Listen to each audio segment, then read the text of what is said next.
Uh, Good afternoon, ladies and gentlemen, fellow travelers on the path, brothers and sisters on this very important and remarkable journey that His Holiness has facilitated for us and empowered us to take his message of compassion, altruism, and peace beyond the confines and boundaries of our respective faiths, across faiths, and to all humankind. I would just outline the broad agenda of this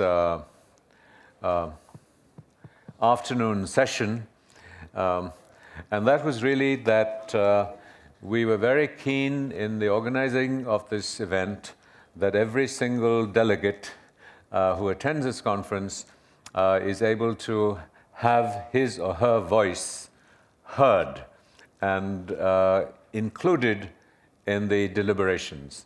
As you know, that this was to be a 3-day event which was shrunk to 2 days, and that further exacerbated this challenge.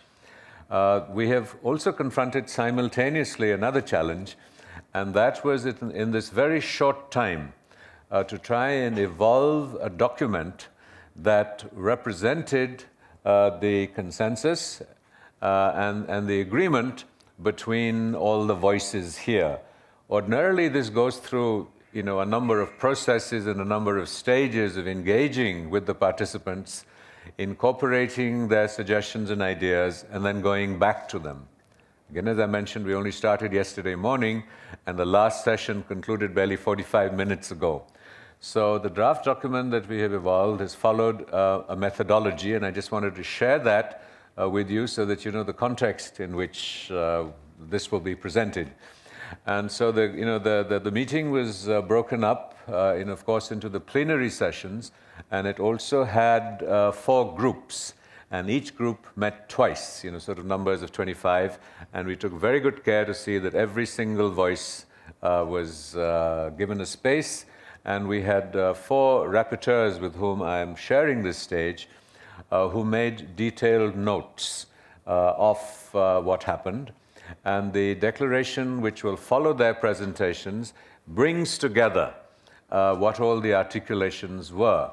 We did follow a principle which was that by and large we have focused on what groups of people had articulated and said, or they felt strongly about, rather than every individual voice, which obviously could not find space in a consensual document. Now, this is not frozen in time. It is relatively in time. So I'm going to invite the rapporteurs to make brief presentations on what they noted in the discussions. And again, I hasten to add that it's not every single individual voice, but where there were a number of people who subscribed to a particular point of view, that is represented in their discussions. And we then put this together in a draft document, which we will read out to you. And then if you have any further comments regarding what is in this document, we will hurry back and in the next hour further refine this document in order for it to be presented at the closing ceremony. So on behalf of the organizers, I beg forgiveness at the speed at which it has happened. If all the ideas and voices and points you have made are not all represented, but we do believe that this represents a fair consensus that prevailed at the meeting.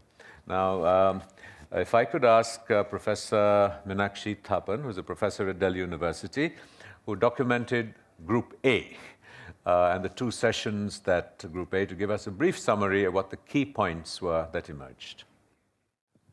I'd like to begin by mentioning the key points or bringing together the key points of Group A, at which Sagri Chhabra was the co-rapporteur for the 2 sessions that took place. Before doing that, I'd like to just go back to the beginning of this conference at the inaugural session, where His Holiness the Dalai Lama very clearly made a plea for action. He really talked about an action plan. In his words, he said he asked us to make an effort in bringing about a different kind of world. So to go now directly to the sessions, one of the key conclusions was that the basis for change must really begin within.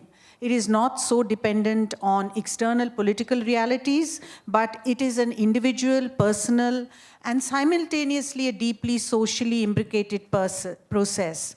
So if we understand change in this way, then we may view the following recommendations as immediate possibilities, something that we can really engage with rather than waiting for others to implement them. So to begin with oneself, one of the suggestions this afternoon was that each act must be very localized and immediately related to oneself. Education for children from kindergarten into a way of life that is based on compassion, generosity, humility, and concern for others.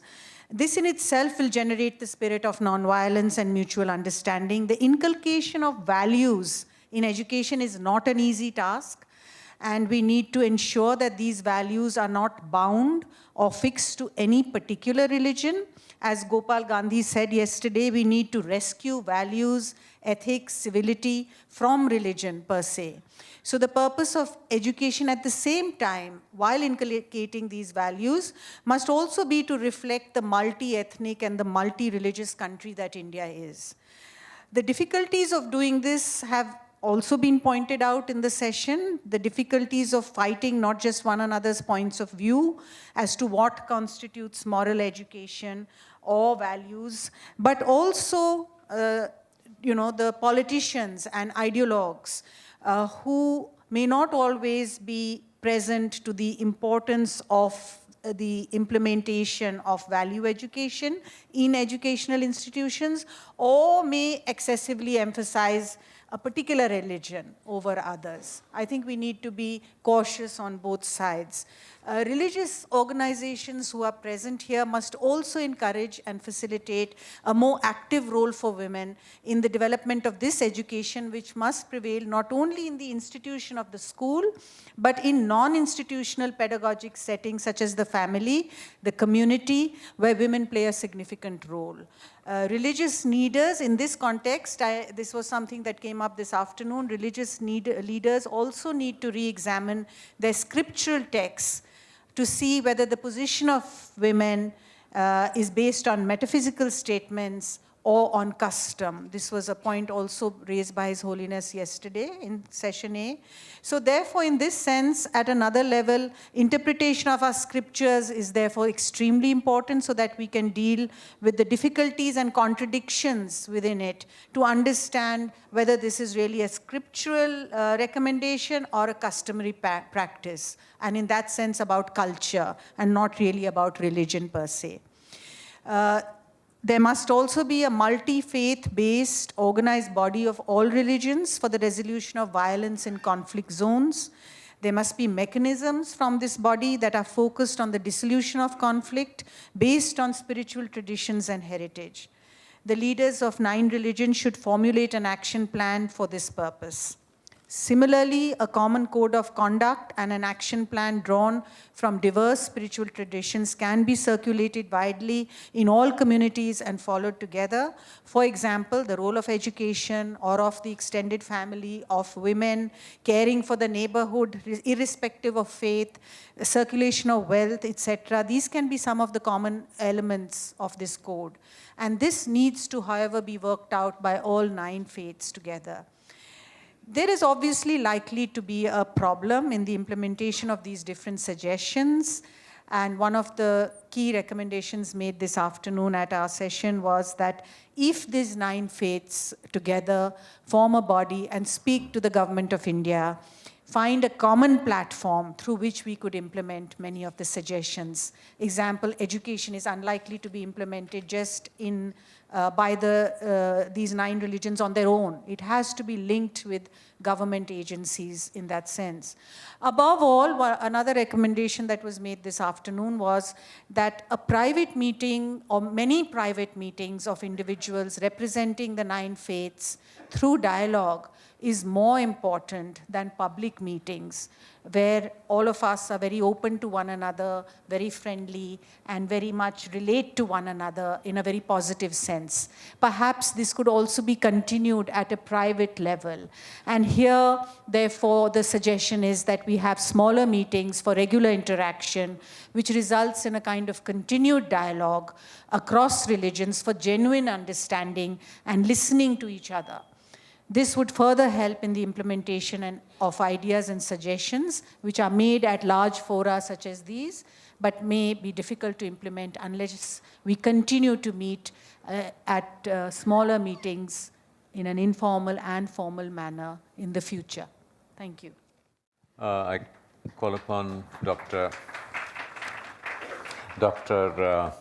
Anuradha Sharma, who was rapporteuring for Group B.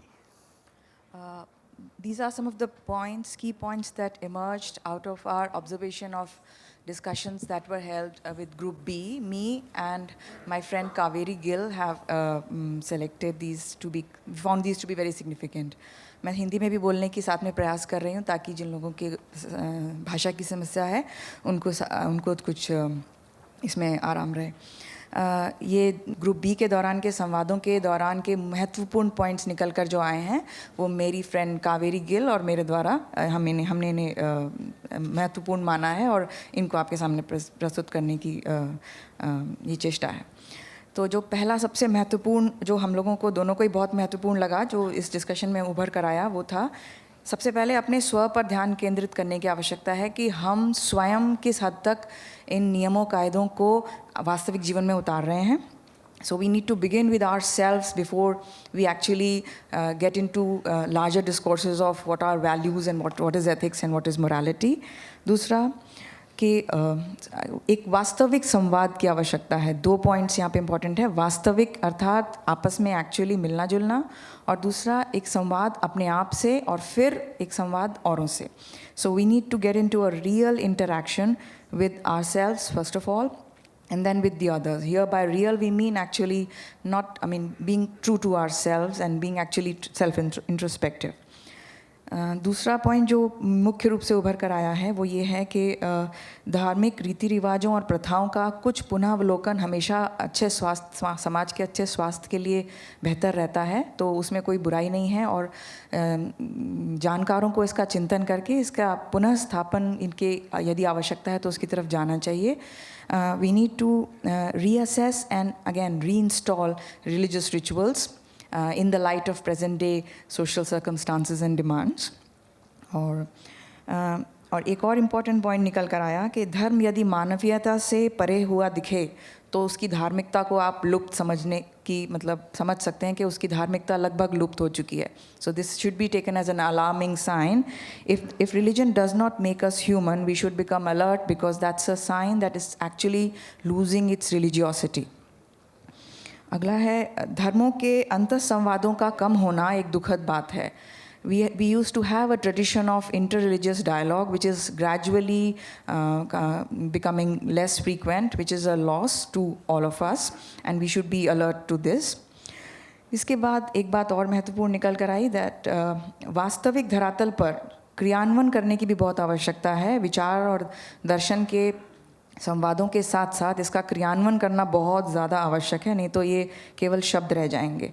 Along with the discourses, solid groundwork is very essential, otherwise this exercise goes meaningless. We all know what is relevant, but if it doesn't pass on further, it will be meaningless, this whole exercise.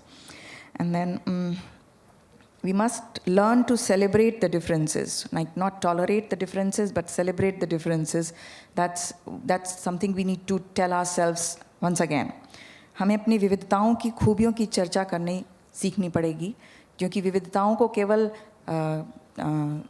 ये मान लेना कि ठीक है हम उनके विभिन्नताओं को सह लेंगे वो आवश्यक नहीं है, वो महत्वपूर्ण नहीं है.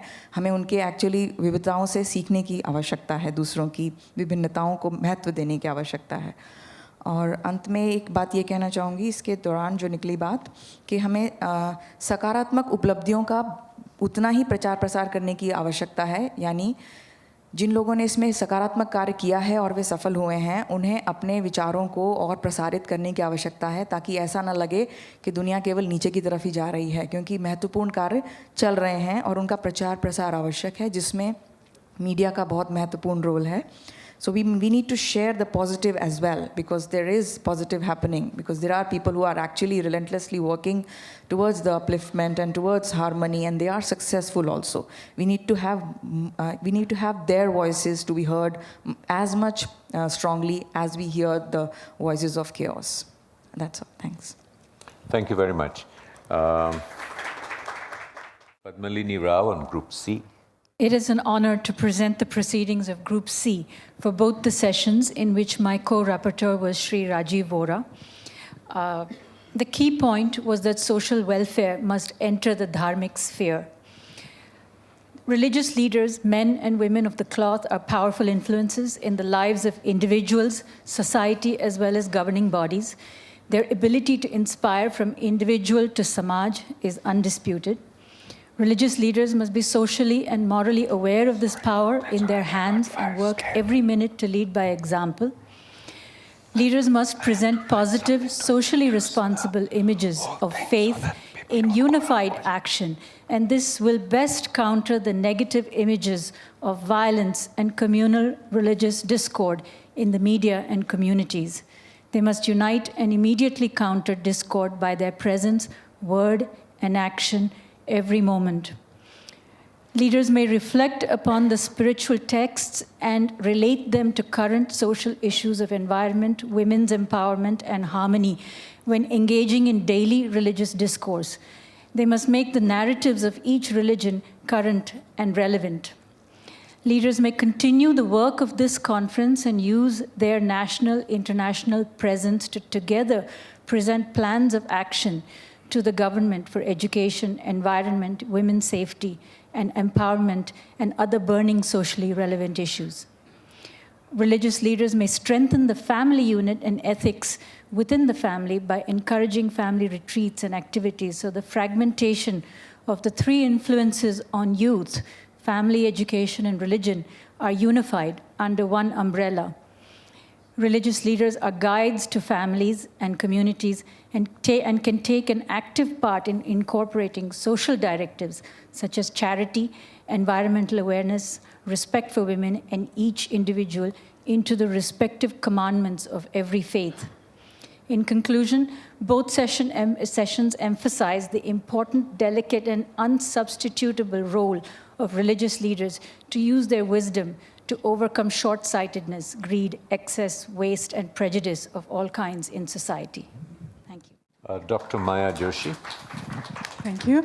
Tarini Mehta and I have attempted to encapsulate 2 fairly intense days in these few words, so I apologize in advance if some of the nuances are lost. On day 1, Group D met with Mr. Rajiv Mehrotra as moderator, and he set the tone, articulating very clearly the central concern, how to move beyond words and face the many challenges that are being addressed here head on. How to generate concrete, workable solutions to the problems of violence, inequality, environmental degradation, gender imbalance, social exclusiveness of various kinds, and the sort of looming crises facing humanity today. Over the 2 days, we saw diverse positions being debated from the multiple religious traditions that the various participants represented. So some key issues that emerged and some concrete suggestions that also came up are being shared here. Education was identified as a problem area requiring urgent and qualitative intervention. The root cause of conflict lies very deep. People spoke of greed, anger, and ego, sanskara in the deepest sense, as well as socially inculcated prejudices, and education can go a long way in undoing some of this. The family emerged as a space requiring intervention, active intervention in this as well. Another concrete solution was that textbooks may be evolved, to sensitize young people to the presence of diverse religious traditions, issues like climate change, as well as the need for mindful living. Textbooks might also educate students in what His Holiness calls secular ethics, emphasizing core values common to different traditions. A gradual and slow introduction of these ideas at the school level was recommended. And a larger issue of educating the educators themselves was also articulated. Since educators are also products of dominant cultural forms, which are not always desirable, change requires work at that fundamental level. This would include gurus, dharma gurus, reacquainting themselves with the true spirit of the tradition that they represent. Learning to truly listen to each other is a prerequisite for this. So education, of course, was identified as the only long-term solution, but certain situations also require immediate intervention, situations of conflict. One cannot wait for a whole generation to grow up with the right values while conflagrations abound around us. With a view to tackling this, there was a suggestion that a core group representing different traditions be formed, which can intervene constructively in times of conflict and moments of crisis. Non-judgmental listening to both sides by those whose very presence inspires trust can go a long way in diffusing such crises and play a healing role.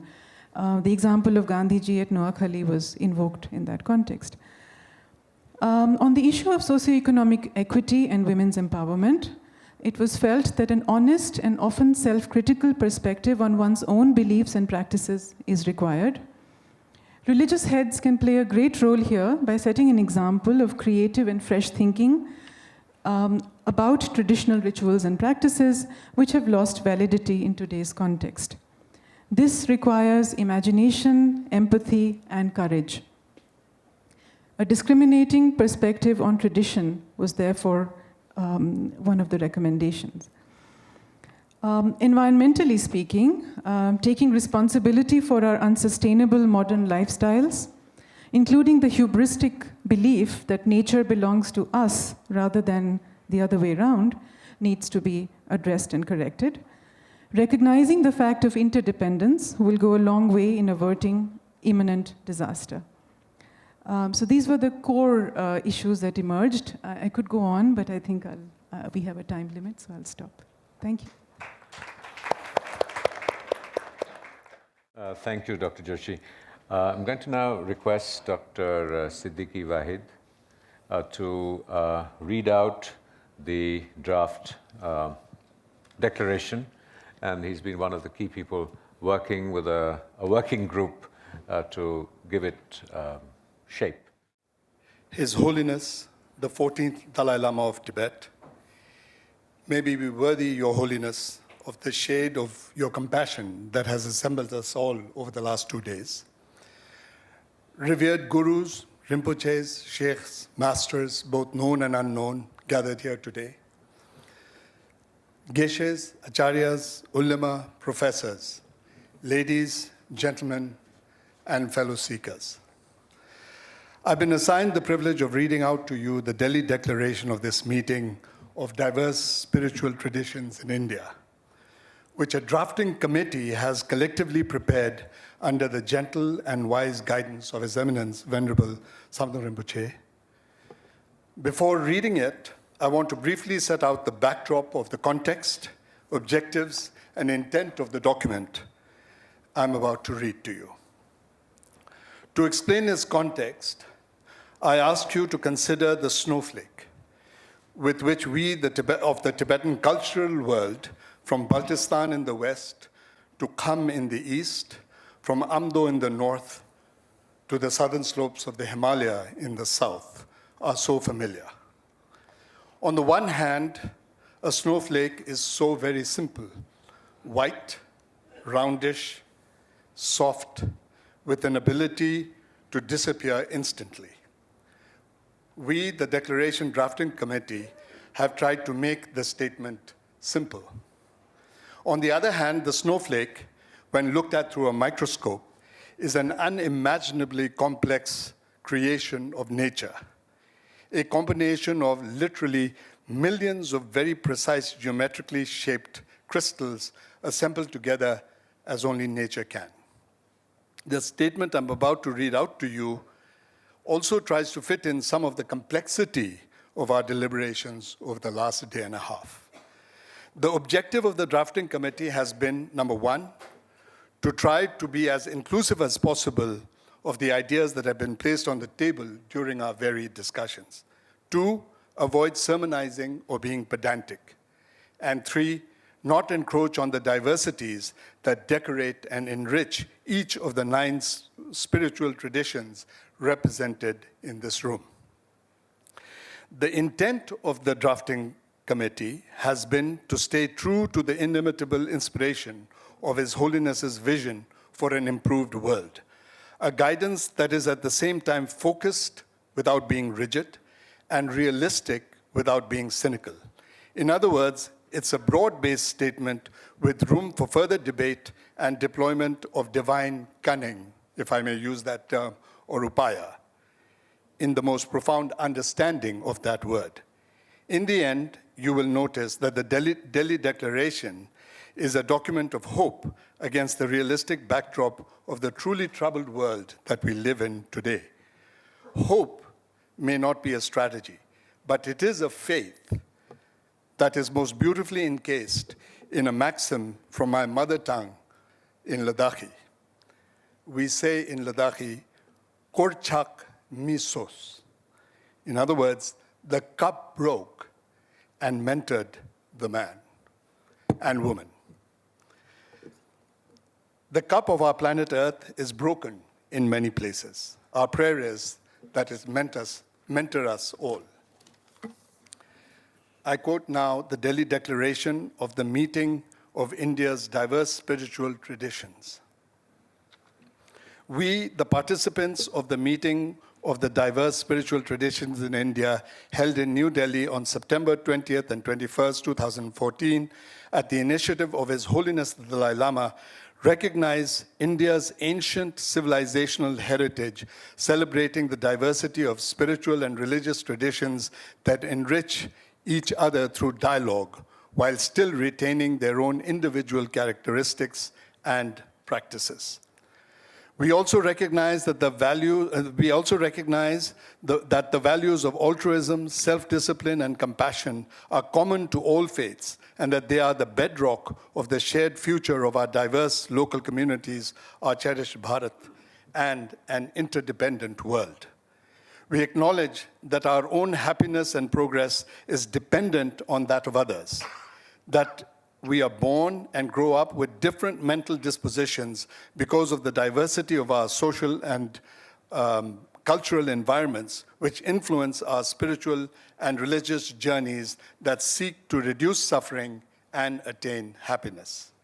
We appreciate that religious harmony is imperative for the social and economic development of our diverse peoples, and commend the diversity and shared values that unite us as a nation that enriches us all.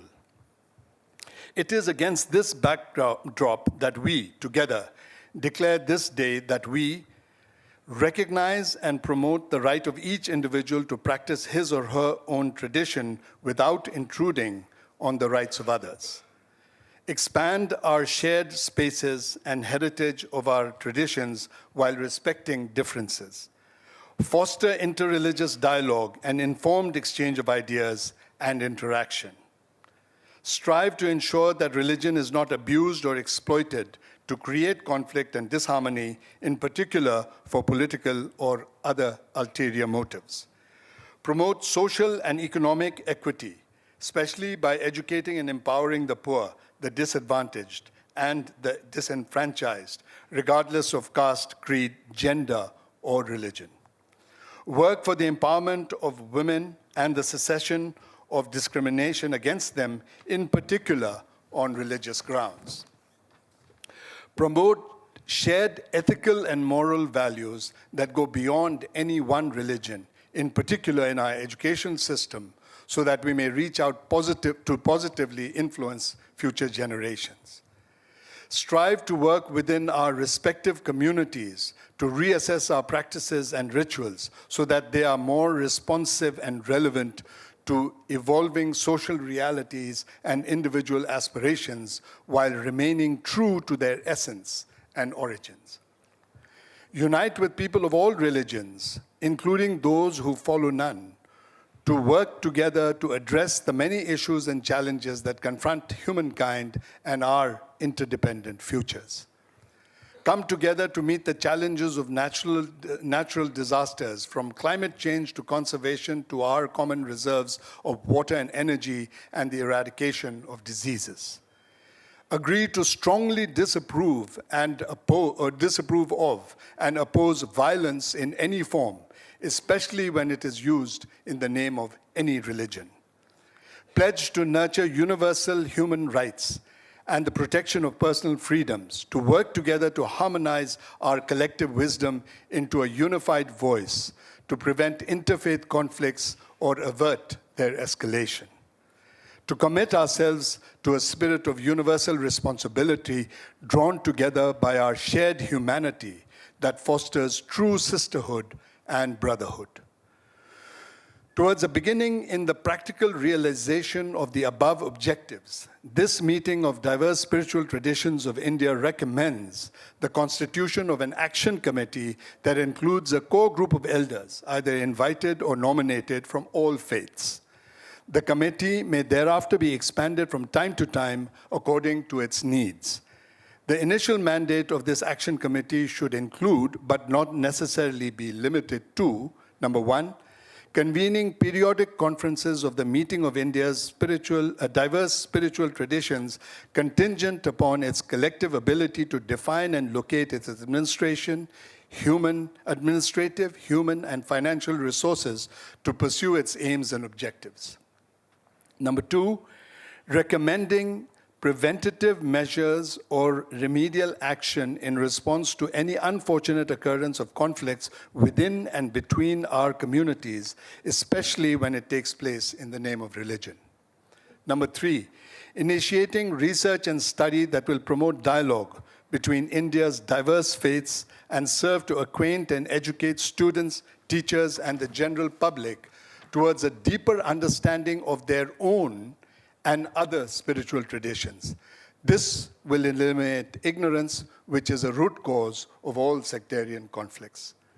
Number four, advocating the teaching of ethics in the curricula across our education system and foster dialogue between students of different faiths.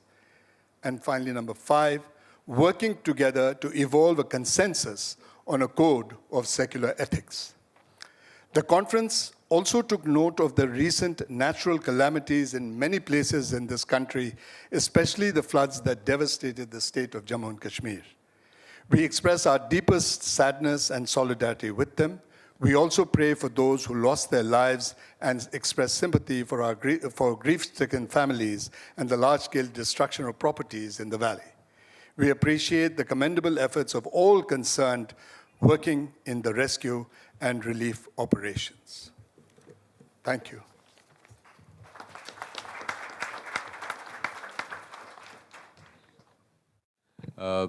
Just clarify that this is not a document at this point frozen.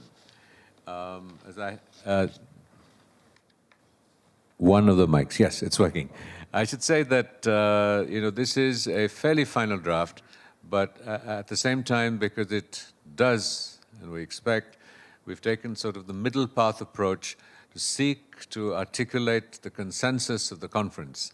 So what we propose to do now is that we still have some time, and so if there are any specific issues or points that you feel strongly about, we would like to create the space for you to share these with us, and so that this document can be fine-tuned to something that we don't merely accept as a declaration, but something that we collectively and individually feel we can take ownership for, so that it leads to concrete action. I think what His Holiness has consistently urged, and this is something that has come up in the discussion groups, that look, we keep having meetings and conferences and declarations and affirmations, that it is important that this evolves into a framework that will lead to concrete actions. So I think it's really important. I just want to flag that several times over, and all the more so in the spirit of inclusiveness that His Holiness. If there is something here that you feel is passionately you disagree with, or something that you feel strongly needs to be added, but I just do want to emphasize in the spirit of inclusiveness. So we have, we're sort of running out of time already to plan for this, but I think this process, this final process of taking ownership is very crucial. So if there are any comments that you wish to share, our only sort of circumscribing restriction is that just please make the point 30 seconds, a minute, rather than dwell and elaborate on it, so that as many. So I'm going to start from the first row here and then go right across. Yes. I think this is a great working document, and my congratulations to those who drafted it. I have one suggestion. Can acknowledgement be made of the fact that India is a secular country? I belong to a minority religion. I take the greatest pride in the fact that I'm a citizen of India first, and that my country affords fair and equal treatment to all religions. And I think it may be necessary to make that acknowledgement in a document of this magnitude. Thank you. And if you're not immediately responding to your comments, it's not that they're not taken note of. We just want to go quickly around the room, make sure everybody gets their voice heard, and then if we have the time to respond to it here, and otherwise, the committee will follow up on this. Sir. Yeah, at every given point of time in India, as elsewhere in the world, there are a large number of internally displaced persons who have to be taken care of, and they are in some tens of thousands and sometimes in lakhs and millions also. But there is no regular arrangement either by the government or by the civil society. So if that fact can be taken care of by this declaration with a determination that we appeal to the people of India and to the interfaith communities to kindly concentrate on this also, and start a mechanism where those who have a lot of property lying locked, some property could be devoted for this purpose so that it can be regularly used for housing and for accommodating internally displaced persons. Thank you, sir.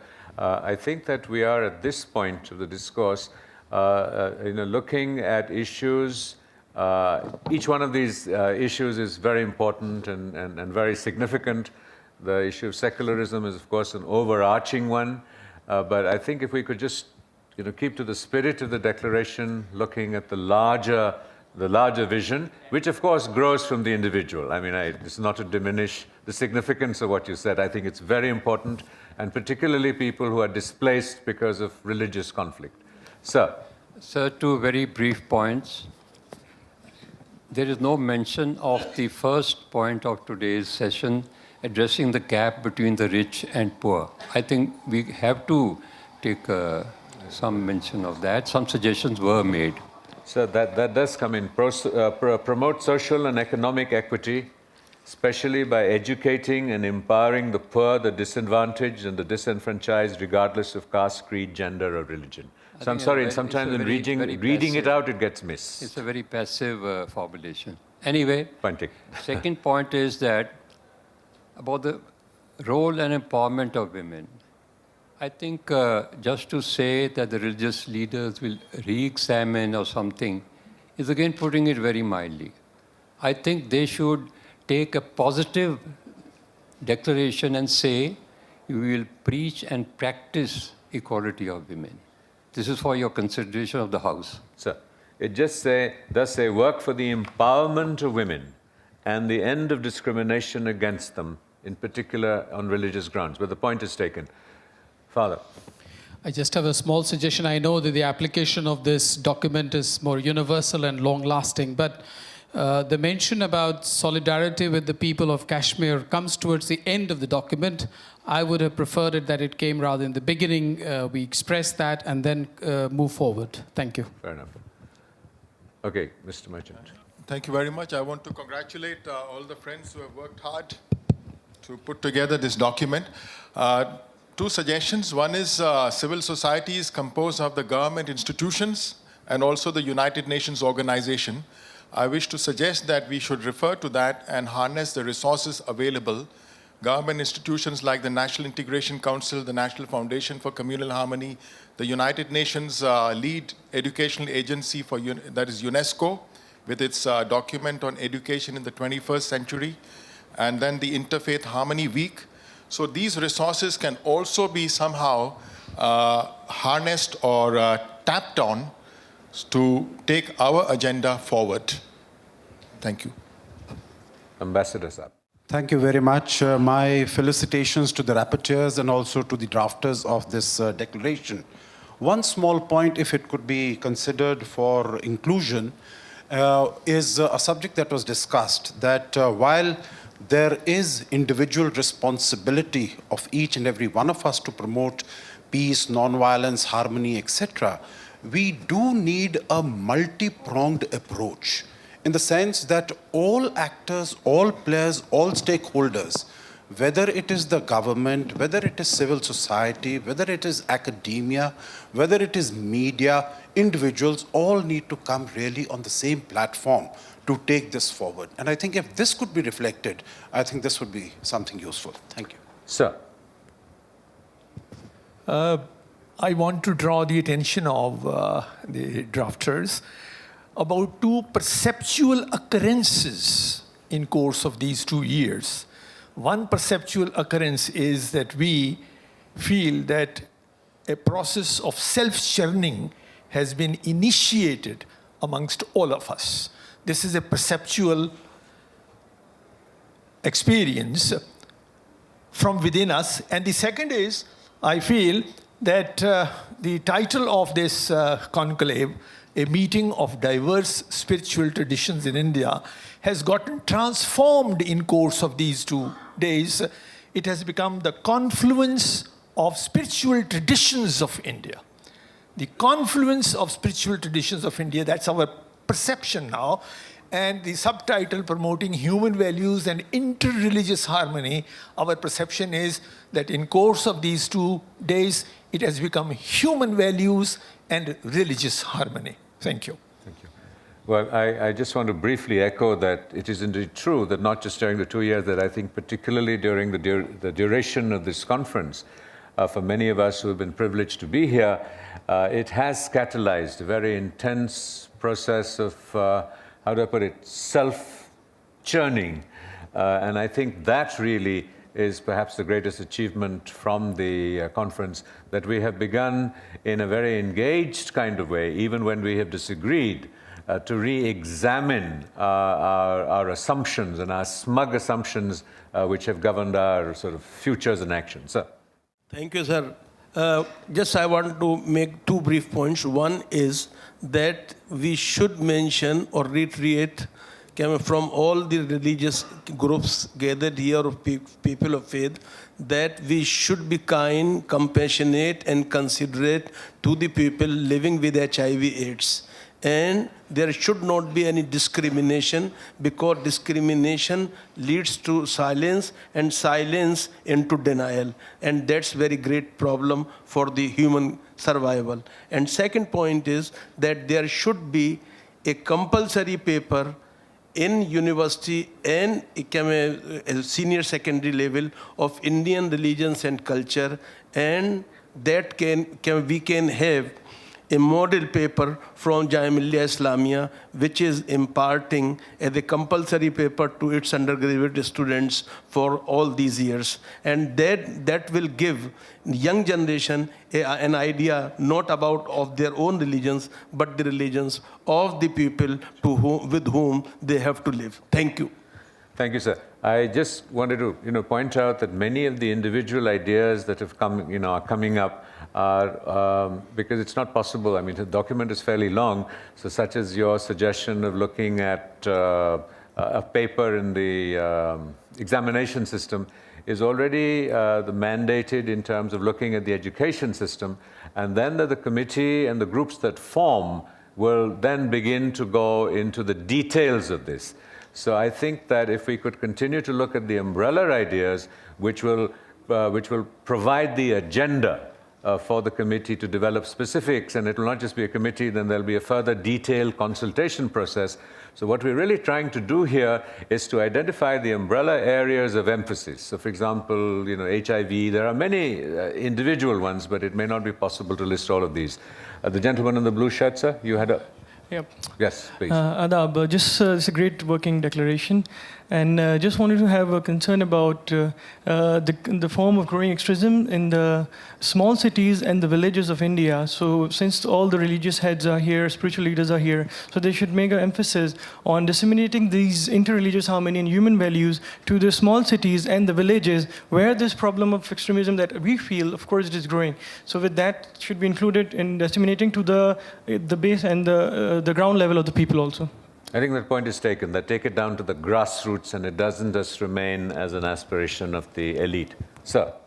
In addition to interfaith dialogue, as I emphasized yesterday, that we need intrafaith dialogue. I mean, just to mention that is flagged. It may have been missed, that both within one's tradition and without. Sir. Since we are religious leaders here, I would like to suggest two things. One is we celebrate all our festivals with a spirit of communal harmony, with a welcoming spirit of everyone.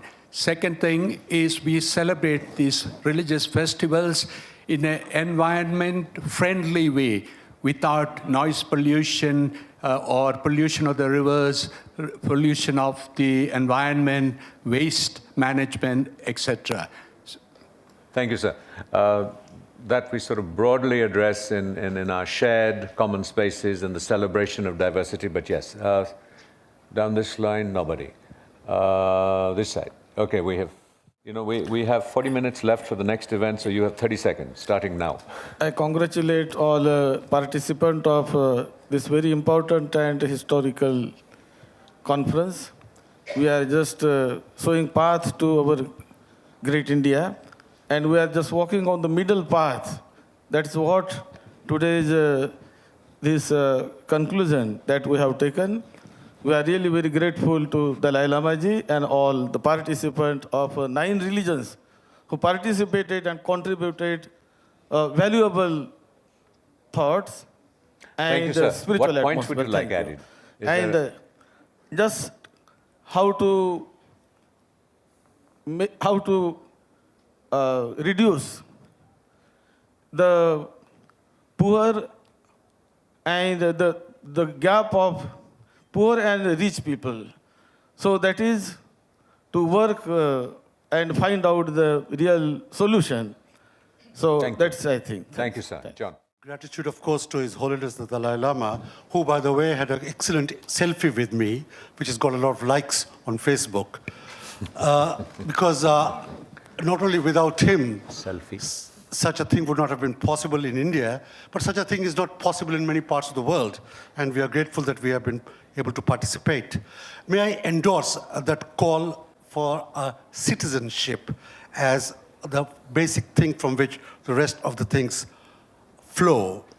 The second thing is His Holiness made a brilliant remark on day one, is a dialogue with the non-faith people also, without whom it remains incomplete and whose inclusion is so very important in carrying it all. And the third part, apart from the accent on patriarchy, which must be emphasized, is group 4, emphasized again and again. We are in a position to intervene for peace, because we have been responsible for much of the strife. So, I mean, my takeaway from that is that not only are we looking to prevent conflict, intervene where conflict is imminent, but to proactively pursue peace. We're really out of time, so if there is a voice of passion that can, 30 seconds, yours, sir. This is a document prepared by us who repose total faith in interfaith or harmony. There are others who are totally against harmony. How does this message reach those people? We have to convert them to our line of thinking. Second point is, when we go back to our places, in about 3 months' time, we should work something that we have done to promote harmony, and report should be given. Thank you, sir. Can I assume, okay, sir, final voice. ਬਹੁਤ ਅਸੀਂ ਧੰਨਵਾਦ ਕਰਦੇ ਹਾਂ ਦਲਾਈ ਲਾਮਾ ਜੀ ਦਾ ਤੇ ਤੁਹਾਡਾ ਸਭ ਦਾ ਤੇ ਅਸੀਂ ਬੇਨਤੀ ਕਰਾਂਗੇ ਸਾਰੇ ਧਾਰਮਿਕ ਗੁਰੂਆਂ ਨੂੰ ਤੇ ਤੁਹਾਨੂੰ ਸਭ ਨੂੰ ਕਿ ਇਹ ਜੋ ਕੁਝ ਸਾਡਾ ਧਰਮ ਤੇ ਮਨੁੱਖੀ ਕਦਰਾਂ ਕੀਮਤਾਂ ਸਾਡੇ ਗੁਰਦੁਆਰਿਆਂ 'ਚੋਂ ਸਾਡੇ ਮੰਦਰਾਂ 'ਚੋਂ ਸਾਡੀਆਂ ਮਸੀਤਾਂ 'ਚੋਂ ਸਾਡੇ ਐਜੂਕੇਸ਼ਨ ਅਦਾਰਿਆਂ 'ਚੋਂ ਮਿਲਦੀਆਂ ਸੀ ਉਹ ਹੁਣ ਵੀ ਮਿਲਣੀਆਂ ਚਾਹੀਦੀਆਂ ਉਹਦਾ ਸਬੂਤ ਸਾਨੂੰ ਖੁਦ ਦੇਣਾ ਪਊਗਾ ਸਾਨੂੰ ਸਾਰਿਆਂ ਨੂੰ ਅੱਗੇ ਹੋ ਕੇ ਕੰਮ ਕਰਨਾ ਪਊਗਾ ਜਿੰਨਾ ਚਿਰ ਅਸੀਂ ਐਕਸ਼ਨ ਵਿੱਚ ਨਹੀਂ ਲਿਆਉਂਦੇ ਉਹਨਾਂ ਚਿਰ ਜਿਹੜਾ ਹੈ ਇਹ ਰਿਜ਼ਲਟ ਨਹੀਂ ਆ ਸਕਦੇ ਅਸੀਂ ਆਪਣੇ ਪਿੰਡ ਸੀਚੇਵਾਲ ਸਾਡਾ ਪਿੰਡ ਆ ਅਸੀਂ 100% ਆਪਣੇ ਪਿੰਡ ਦੀ ਐਜੂਕੇਸ਼ਨ ਹਰ ਤਰ੍ਹਾਂ ਦਾ ਪ੍ਰਬੰਧ ਕੀਤਾ ਉਹਦੇ ਨਾਲ ਨਦੀ ਕਾਲੀ ਵੇਗੀਆਂ ਲੋਕਾਂ ਨੇ ਲੱਗ ਕੇ ਆਪਣੇ ਆਪ ਉਹਨੂੰ ਸਾਫ਼ ਕਰ ਲਿਆ ਇਹੋ ਜਿਹੇ ਪ੍ਰਯਾਸ ਜਿੱਥੇ ਵੀ ਅਸੀਂ ਰਹਿ ਰਹੇ ਹਾਂ ਸਾਨੂੰ ਰਲ ਕੇ ਕਰਨੇ ਚਾਹੀਦੇ ਆ ਵਾਤਾਵਰਨ ਹਵਾ ਪਾਣੀ ਧਰਤੀ ਇਹ ਸਾਨੂੰ ਬਚਾਉਣੇ ਚਾਹੀਦੇ ਆ ਜੇ ਇਹ ਨਾ ਬਚਾਵਾਂਗੇ ਸਾਡਾ ਭਵਿੱਖ ਜਿਹੜਾ ਹੈ ਦਵਾਈਆਂ ਟੀਕਿਆਂ ਦੇ ਨਾਲ ਜਾਂ ਇਹ ਕੈਪਸੂਲਾਂ ਦੇ ਨਹੀਂ ਬਚ ਸਕਦਾ ਸਾਡੀ ਜਿਹੜੀ ਨੈਚੁਰਲ ਸੋਰਸ ਆ ਸਾਡੀ ਸ਼ੁੱਧ ਹਵਾ ਸ਼ੁੱਧ ਪਾਣੀ ਸ਼ੁੱਧ ਖੁਰਾਕ ਜਿੰਨਾ ਚਿਰ ਇਹ ਸ਼ੁੱਧ ਨਹੀਂ ਹੁੰਦੇ ਉਹਨਾਂ ਚਿਰ ਨਾ ਵਿਚਾਰ ਸ਼ੁੱਧ ਹੋ ਸਕਦੇ ਆ ਨਾ ਵਿਹਾਰ ਸ਼ੁੱਧ ਹੋ ਸਕਦੇ ਆ ਇਹ ਸਾਡੀ ਜਿਹੜੀ ਪ੍ਰੋਬਲਮ এনवायरमेंटਲ ਆ ਇਹ ਸਾਰੀਆਂ ਬਿਮਾਰੀਆਂ ਦੀ ਜੜ ਆ ਸਾਨੂੰ ਇਹਦੇ ਉੱਤੇ ਚਾਹੇ ਗੰਗਾ ਵੀ ਸਾਫ਼ ਚਾਹੀਦੀ ਆ ਜਮਨਾ ਵੀ ਸਾਫ਼ ਚਾਹੀਦੀ ਆ ਪਾਣੀ ਕਿਤੇ ਵੀ ਹੋਵੇ ਕਿਸੇ ਵੀ ਦੇਸ਼ ਦਾ ਕਿਸੇ ਵੀ ਮੁਲਕ ਦਾ ਕਿਸੇ ਵੀ ਨਦੀ ਦਾ ਕਿਸੇ ਵੀ ਦਰਿਆ ਦਾ ਉਹ ਸਾਫ਼ ਸੁਥਰਾ ਹੋਣਾ ਚਾਹੀਦਾ ਇਹ ਸਾਨੂੰ ਉੱਪਰ ਓਪਨਲੀ ਇੱਕ ਦੇਸ਼ ਤੱਕ ਨਹੀਂ ਸਾਰੇ ਵਿਸ਼ਵ ਦੀ ਜਿਹੜੀ ਗਲੋਬਲ ਵਾਰਮਿੰਗ ਸਮੱਸਿਆ ਧਾਰਮਿਕ ਆਗੂਆਂ ਨੂੰ ਸਾਨੂੰ ਮੋਹਰੇ ਆਉਣਾ ਚਾਹੀਦਾ ਆਪਣੀ ਭੂਮਿਕਾ ਨਿਭਾਉਣੀ ਚਾਹੀਦੀ ਹੈ ਬਹੁਤ ਬਹੁਤ ਧੰਨਵਾਦ ਬਹੁਤ ਬਹੁਤ ਸ਼ੁਕਰੀਆ My Punjabi is not very good, but I think the essence of what he was saying that we need to take at the local level, personal responsibility, personal action for our environment, for our communities, through our schools, and I think that is substantially reflected here.